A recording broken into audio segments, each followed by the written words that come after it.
Interested in becoming a DEA Diversion Investigator? You found the right video. Hello, I'm Sergeant George Godoy, and today we'll explore the DEA Diversion Investigator entrance exam.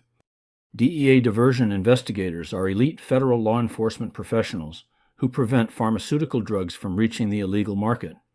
The entrance exam is challenging and has two critical phases that test your skills under pressure. Phase 1 is completed online and measures 12 core competencies, including attention to detail, mathematical reasoning, stress tolerance, and interpersonal skills. Phase 2 is taken in person and has 3 sections. First, mathematics. 15 questions in 55 minutes covering dosage calculations and problem solving. Second, judgment. 30 scenarios with 60 questions in 75 minutes, testing your decision making. Finally, a written exercise. 30 minutes to write a professional summary and recommendation.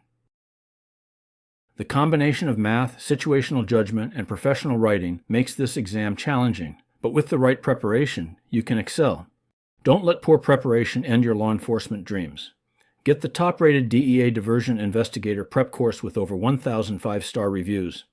The course includes video tutorials, hundreds of practice questions including dosage calculations, realistic essay practice, and lifetime access, plus bonus courses on polygraph, psych exam, and panel interviews. Click on the link to get started. There is also a link in the description and in the comments.